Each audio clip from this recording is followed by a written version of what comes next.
Are you used to picking up hitchhikers on your long commute to work? You might want to hear about the hitchhiker road scam. This trick preys on unsuspecting drivers. The scam typically starts with a person posing as a hitchhiker who flags down a car on the side of the road. They may claim to be stranded or in need of a ride to a nearby town or city. In some cases, the hitchhiker may ask the driver to pull over at a specific location, such as a gas station or convenience store, where they will then disappear with the driver's money or other valuables. This scam can also be done in groups, where a bunch of people will flag down a car and ask for a ride, and once the car is on the move, they will threaten the driver and steal money, valuables, or even the car itself. It's important to be aware of this scam and to always be cautious when picking up hitchhikers. It's best to avoid giving money or other valuables to anyone who claims to need a ride, and to never pull over at a location that is not safe or familiar. Hitchhikers are not the only reason why you might get into trouble on the road. A slice of cheese isn't something you'd expect to find on your parked car, am I right? Well, it might indicate something quite dangerous. One woman told the story of such an experience online, thinking it was just a prank made by some neighborhood youngster. She decided to call a friend and ask for help with cleaning the car up. But once the two ladies started rubbing off the melted cheese from her windshield, they saw something strange nearby. She remembered seeing a white van arriving. In it were a bunch of men, suspiciously staring at them. She wasn't alone, so she decided it was safe enough to finish cleaning up the car, even though they didn't feel comfortable being stared at. It took them almost an hour to scrape off the cheese that had melted under the heat. She did wonder, though, if this wasn't a tactic to rob a person. That's because most people would be so focused on cleaning up the mess on their car, they'd be distracted from keeping an eye on the thing they left in the car, like bags, wallets, or even recent shopping items. Or worse, what if it was a kidnapping strategy? That sticky cheese would keep a person really concentrated on fixing the car, so they wouldn't be able to see suspicious people coming at them in due course. The key takeaway from this story: if you ever see a piece of cheese on your car, might as well leave it as it is, as long as it's not blocking your view and it doesn't really affect your driving. Your safest bet is to just clean it at home, or take it to the nearest car wash. They'll know the best way to clean up the vehicle without ruining the paint.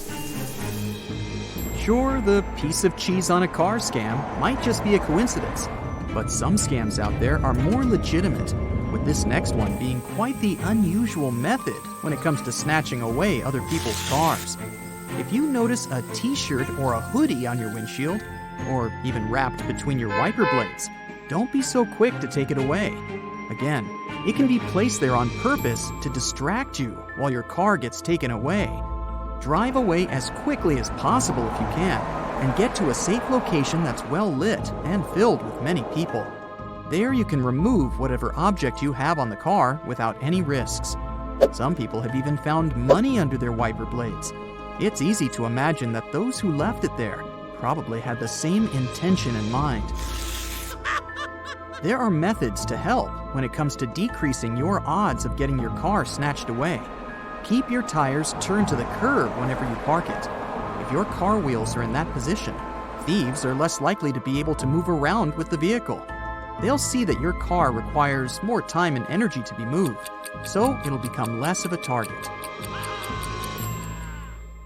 Sadly, scams on the road are quite common, and one of the most widespread types is the infamous tow truck scam. This scam involves leaving oil, metal nails, or glass shards on the road and waiting for drivers to fall into the trap. If your car gets damaged in such a situation, the scammers will suddenly appear out of nowhere and offer to provide towing service at extremely high prices. They'll try to pressure you into using their services because most of the time, they place these traps in strategic locations. They make sure people get stranded where there's low visibility and no gas station in sight where you can assess the damage done to your car. In a situation where you have no other option but to give consent for them to tow your car, they'll also take advantage of the situation and take it to workshops unapproved by your insurance company. This means you'll have to pay even more money to get your car back. If you've been a driver for long enough, you know that the driver who rear-ends another vehicle is always at fault. That's because you should always keep a comfortable distance from the car in front of you, so you can safely stop the car in case of an emergency. Some scammers will take advantage of this by repeatedly braking suddenly, causing you to hit them. This dangerous tactic is used to get money for supposed damages, and even for make-believe medical expenses. To avoid falling victim to this scam, you should reduce your speed and keep a safe distance, especially from suspicious vehicles or chaotic drivers. If a scammer continues to bother you in traffic, the best course of action is to drive to the nearest police station and report them. Picture this. You're driving on the road, and suddenly a motorcyclist gets your attention and points out that your wheels are smoking. You quickly pull over to the side of the road.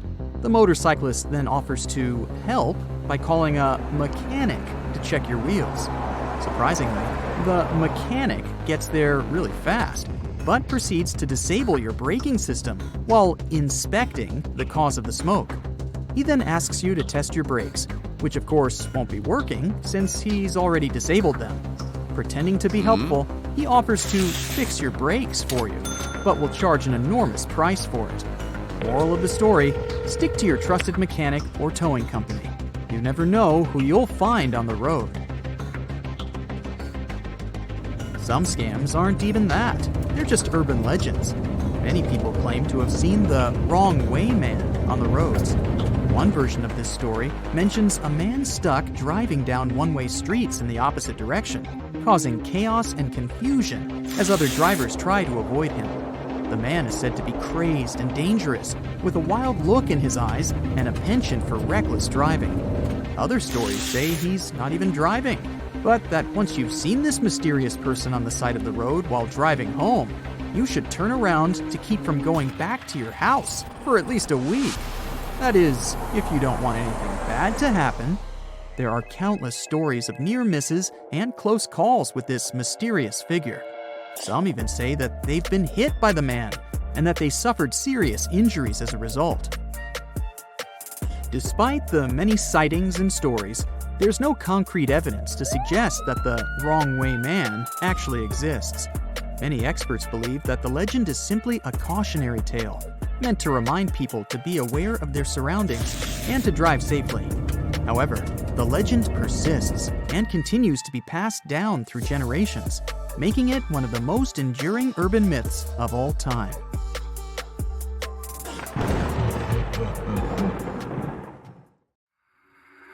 All right, Freddy Krueger lovers, this story is for you. Imagine the scene. You go to bed after a long, busy day, but in the middle of the night, your peaceful dream gets interrupted by an unexpected guest, and he looks like this. You've never seen this strange face before. He says something nice to you, or maybe he begins to threaten and even chase you all over the place. Also, he might just stare at you in silence with a mysterious Mona Lisa smile. You wake up the next morning. Phew, thank goodness it was just a dream. You scroll down your feed and suddenly, the very same face is looking back at you from the screen. Is that even possible? Well, yes and no. This man is an urban legend that has haunted many people's dreams in recent decades. According to the story, he first started appearing in dreams in the 1980s, and the first sketch of his face was created in a New York mental clinic in the winter of 2006. One patient of a well-known psychiatrist drew a portrait that eventually went viral. According to her, this man has been repeatedly appearing in her dreams, although she's never seen him in the waking world. And unlike Freddy, he acted pretty friendly and even offered her some advice on her private life. Soon after that, another patient noticed the portrait on the doctor's desk. He recognized that face and claimed to be dreaming of him regularly too. The second patient has never seen this man beyond the dream world either. The psychiatrist found this case curious and showed the portrait to some of his colleagues. Multiple patients also recognized this face and said they'd been seeing this man frequently in their own dreams. And from that time until today, thousands of alleged witnesses all over the globe reported the very same story in plenty of variations. A website creator from Italy, Andrea Natella, told the media that he first dreamt of this man in the winter of 2008. In his dream, he received a very specific message from this man who told him to create a website dedicated to solving the mystery of his appearance. According to Natella, he decided to follow this instruction and made an online platform aimed at collecting stories shared by dreamers all over the world. The website gained a lot of attention and soon became a viral sensation. Some people posted funny and cute stories. For example, this man appeared in a dream as a father figure, giving wise fortune cookie advice. Or as a romantic partner with gifts and flowers, taking the dreamer on a fancy date. One of the witnesses claimed to have dreamt about this man being a school teacher from Brazil with 6 fingers on his right hand. But others reported experiencing some creepy nightmares that made them wake up shaking and sweating. There's little information about the voice of this mysterious guy, perhaps because it's typically harder for the human brain to remember sounds from dreams compared to pictures. However, there are some common trends in this man's message, such as telling dreamers to go north. Of course, thousands of people tried to find an actual living human that looks exactly like this man. They sent Natella many letters with different guesses, from ordinary people from the block to celebrities. Some suggested movie characters like the man from Another Place from Twin Peaks. English composer Andrew Lloyd Webber also joined the list, and even an Indian guru named Arud Kanan Aya. But despite the variety of wild guesses and funny memes, the original This Man was never found. Over the years, many brave minds tried to crack this mystery, which was getting more and more viral, and multiple theories popped up. Let's take a look at some of them. Remember the iconic dream surfer played by Leonardo DiCaprio? Well, the first theory is kinda similar to the famous movie plot. It suggests that this man is a real person who can enter people's dreams using some secret psychological skills. Unfortunately, this theory has the lowest scientific credibility, which isn't surprising. Unmasking is the last thing that dream surfers need, right? While some believed that this man is a superhero who shows his actual life face, others thought he looked completely different in the waking world. Meanwhile, more pessimistic individuals suspected a global brainwashing experiment going on behind those innocent, fluffy eyebrows. But since the dream space is one of the most poorly explored territories, it's pretty hard to get solid evidence to support any of these ideas. Another popular explanation is based on Carl Jung's psychoanalytical theory. It suggests that this man is an archetypal image from the collective unconscious. It visits the dreamer to point at particularly sensitive subjects and helps release psychic power to cope with hard times. Some take mysticism to the next level and associate this man with the universal consciousness. Those who adhere to this theory believe that their creator takes this specific form to communicate through their dreams. That's why the orders they receive from him must be followed undoubtedly. Pretty scary, huh? Science offers a simpler explanation, though. This theory is a mix of psychology and sociology. It claims that the whole "this man" phenomenon has arisen and developed thanks to imitation. People who come across the picture and his story get deeply impressed, and after that, they just begin seeing him in their dreams. In simple words, he only haunts those who make him a thing. And there's another curious explanation which is based on humans' tendency to forget faces from their dreams. Let's say you're dreaming of your favorite actor. Then he turns into your uncle. And then he smoothly takes the form of your yoga teacher, who you only met once 10 years ago. This character tells you something important or just leaves some specific emotional impression. You wake up in the morning still feeling this aftertaste, but you have no clue who exactly you were dreaming of. That's when the daytime recognition theory steps in. It claims that the brain uses this man's face to fill the void when the person is trying to remember the dream in a waking state. It chooses this particular face just because the dreamer remembers it more vividly.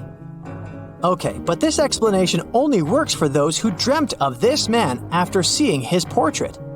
But what about those who didn't? Can the human brain actually create any new faces in dreams? According to science, the answer is no. Every individual you dream of has been someone you have either known or merely came across. Of course, you may dream of someone you barely recognize because you've seen them only once, but the brain remembers everything. It keeps a library of all the hundreds of thousands of faces that you see every day. So, according to science, this man is either your old friend or a system bug. As creepy as it sounds. Are you scared yet? Take it easy. In 2010, the website creator Andrea Natelli made a post where he confessed that the story of this man was just a prank. Nutella never verified whether this prank had a commercial purpose, but still, he managed to gain attention in Hollywood.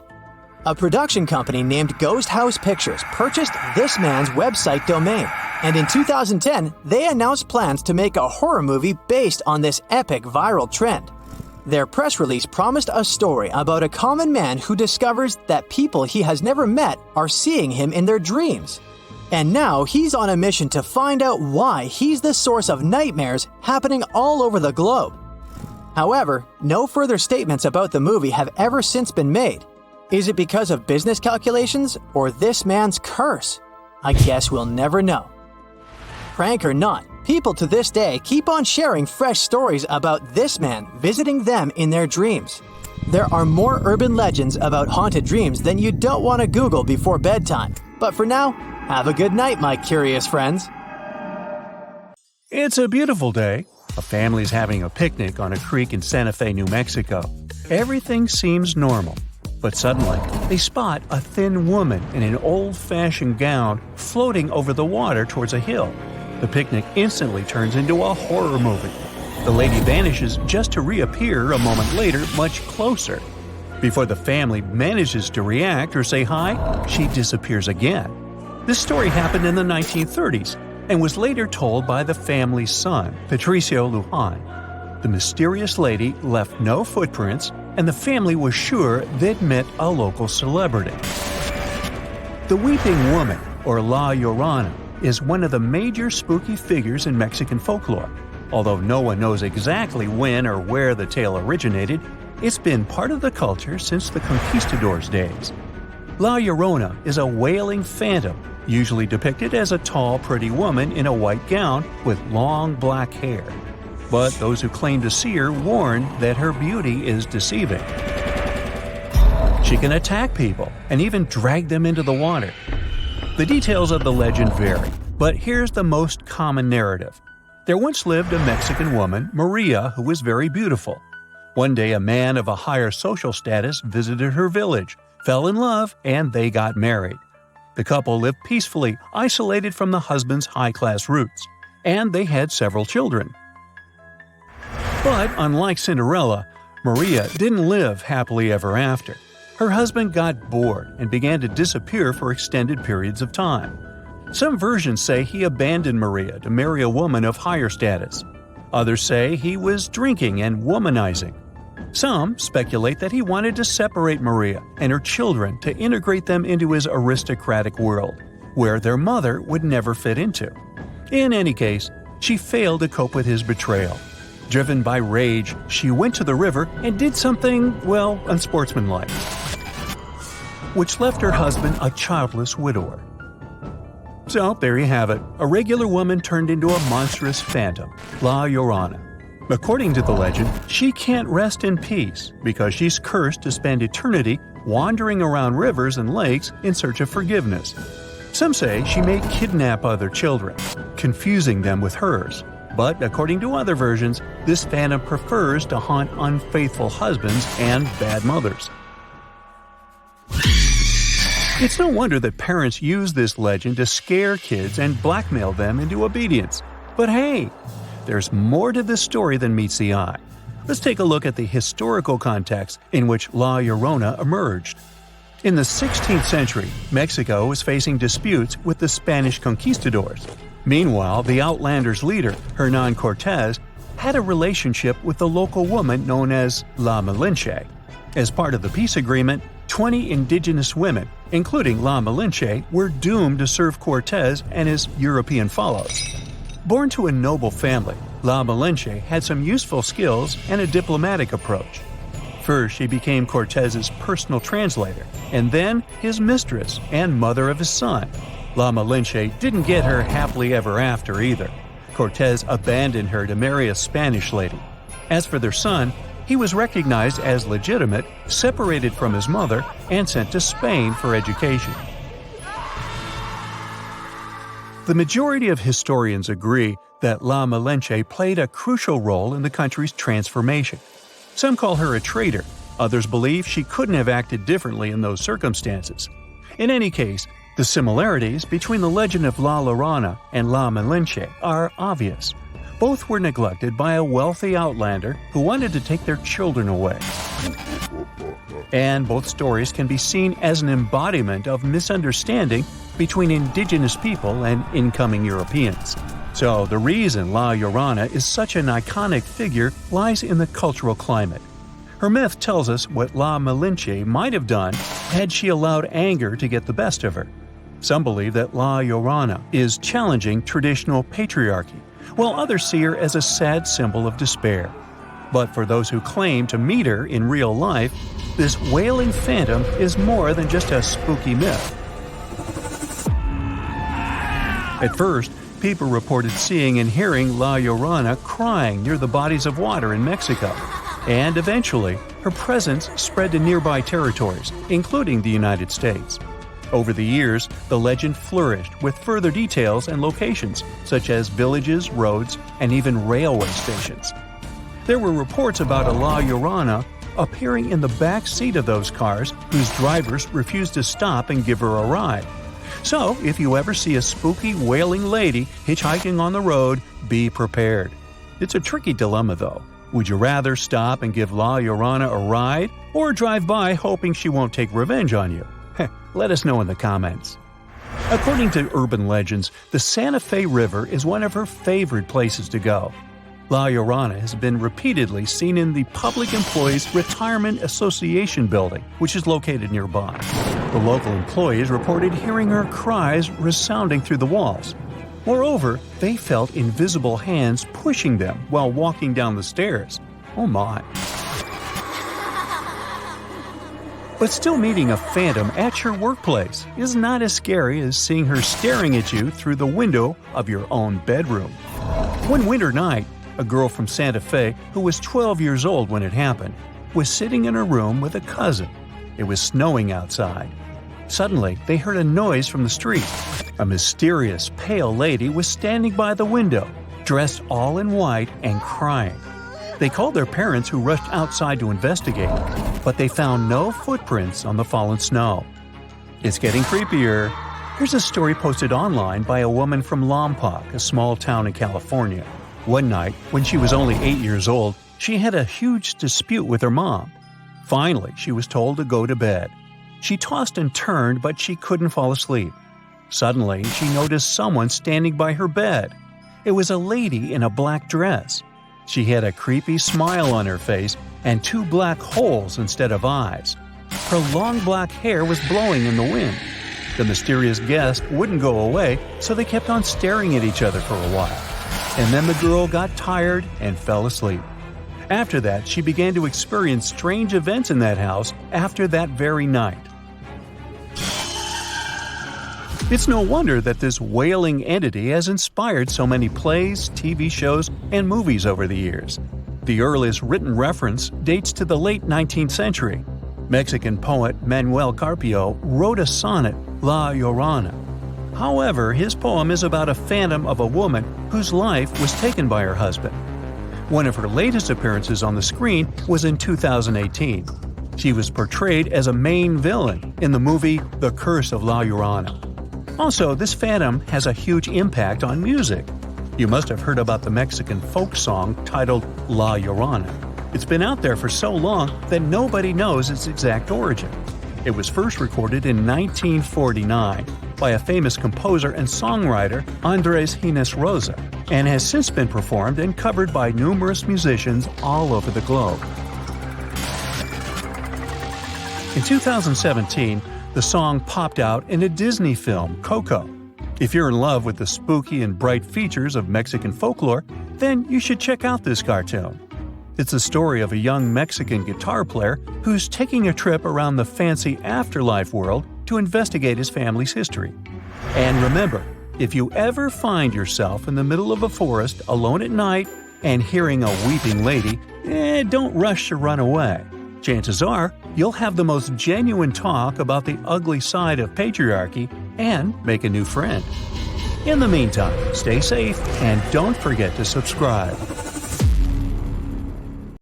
On a rainy evening in a dark, dense forest, you hear the crunch of branches. Your heart starts beating faster. You're afraid to look in the direction of the sound, but you're still slowly turning your head. A feeling of horror freezes you. You can't escape, and you're sure that some animal is looking at you now. By this point, it stopped raining. An ominous silence has fallen over the forest. The clouds disperse, and the dim light from the full moon illuminates the trees, among which you notice a human silhouette. He's tall and is hiding in the shadows. He isn't moving, waiting for your next actions. Two glowing red eyes light up his dark face. Terrified, you point the flashlight beam at the monster. The scary creature opens its wide wings and flies away into the night. You've just seen the Mothman, one of America's most famous monsters. This is an urban legend, but the monster really exists and doesn't exist at the same time. It all started in West Virginia, in the small town of Point Pleasant in the early 20th century. It was an industrial place with factories producing harmful toxic substances. Closer to the 50s, all these plants were closed, but people didn't dispose of waste from the factories properly. Therefore, harmful substances began to penetrate the surrounding nature and pollute forests and water. These events became a prologue to the appearance of the Mothman. For the first time, city residents heard about the monster in the 60s. 4 young people were driving past the dark forest and stopped by a local power plant. There, they saw a big man with red eyes and wide wings, like those of a moth. The teenagers were terrified and immediately drove away from that place.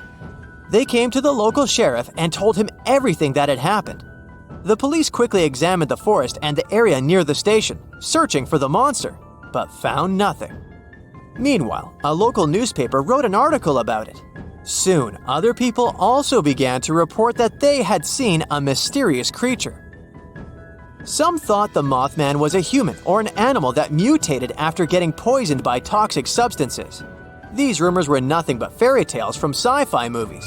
So, people started ignoring these stories after a while. Then, after the monster's first appearance, a catastrophe happened in the city. The Silver Bridge, the main road to Point Pleasant, couldn't withstand the traffic before the winter holidays. The bridge collapsed under the heavy weight and many cars fell down. The tragedy brought a lot of grief to the town, and people were trying to figure out how could this happen. Some suggested that the crash could be related to the Mothman. No, he didn't destroy the bridge, but people said they had seen this creature many times before the tragedy. It looked like the Mothman was a harbinger of trouble. Further investigation revealed that the road collapsed because of poor bridge maintenance. But this version faded amid the rumors about the Mothman. After the crash, reports about the Mothman stopped. People no longer saw the monster and forgot about it. But then, in the 70s, author John Keel wrote a book about the mysterious monster from Point Pleasant. He liked discussing stories about extraterrestrial civilizations and other urban legends, so he couldn't miss the case of the Mothman. He wrote about how the unknown beast could be an unconscious premonition of Point Pleasant's inhabitants of the tragedy on the bridge. The book became popular all over the US. John Keel made the Mothman a superstar. Hollywood created a movie based on the book, and the small town became the center of attraction for thousands of tourists. The Mothman has become as popular as the Loch Ness Monster and Bigfoot. People organize an annual festival in honor of this character. If earlier the beast was a harbinger of disaster, now it's become the cause of the economic growth of Point Pleasant. Tourists come to get in touch with the legend and spend a lot of money. Locals open cafes and hotels, organize tours, and make souvenirs. One sculptor even installed a sinister monster statue. The Mothman has evolved from local myth to a brand. In this case, it turns out that even though he doesn't exist, it's not entirely true. Many messages about the Mothman appear all over the world. It's said that people see him shortly before major disasters, but of course, it's yet to be proven. One guy did research and found out that all the books and materials about the Mothman were written by fans of myths and urban legends, and that there was not a single scientific proof or observation that the monster really existed. Now, remember the events associated with the Mothman? The collapse of the bridge? The release of toxic substances and other tragedies? The flying creature with red eyes has become the embodiment of mass hysteria. When many people are under stress or grief, they may experience the same unconscious reaction. In such a depressed state, people really begin to believe and see things that don't exist. A similar feeling appears during a strike or other mass events. You may disagree with the majority opinion, but when you find yourself in a crowd that demands something, you seem to be infected by their mood. This is quite a typical thing for our mentality. When you're experiencing grief along with hundreds and thousands of people around, your brain becomes sensitive to any information. You may see a large heron or an owl in this state and mistake it for the Mothman. And other people will unknowingly support you and believe in the monster. There have been many cases of mass hysteria in the world. One of the most striking ones happened in France in the 16th century when the inhabitants of Strasbourg began to dance for several weeks. This event is called the Dancing Plague. At first, one woman started dancing in the city's central square. A week later, other locals joined her, infected with her bout of sinister fun. According to one version, the mass dancing hysteria began against a backdrop of hunger and diseases that Europe was experiencing at that time. People were under constant stress, and their minds decided to relieve stress in an unusual way. Another version says that people were poisoned by some fungus that grew on wheat grains. The fungus somehow affected people's psyche and made them dance. But let's get back to our monster. In addition to the stress associated with the collapse of the bridge and the release of toxic waste in the forest, people could have been impressed by herons and owls. People called the Mothman bird-like in the first reports because of his red eyes and wings. Therefore, some researchers claimed that the residents of Point Pleasant had seen a big heron or a sandhill crane with wide wings and red markings around the eyes. The sandhill crane doesn't live in West Virginia, but it can fly over this territory and even make a stop there to have a snack. Also, people could have seen a giant owl sitting in a tree. The eyes of these animals can glow red at night. People reported seeing about 28 cranes from 2017 to 2019.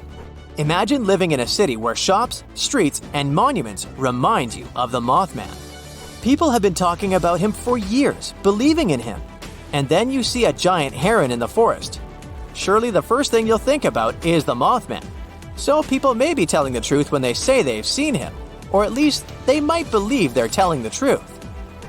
In any case, the Mothman is neither a product of an extraterrestrial civilization, nor a radioactive mutant animal. People created this creature with their minds and faith. Such things always attract people because they give us the feeling that we know something that most people don't, something mysterious. Additionally, the Mothman brings a lot of money to the residents of Point Pleasant, and it's much more profitable for them to support the rumors about the monster than to prove that it doesn't exist.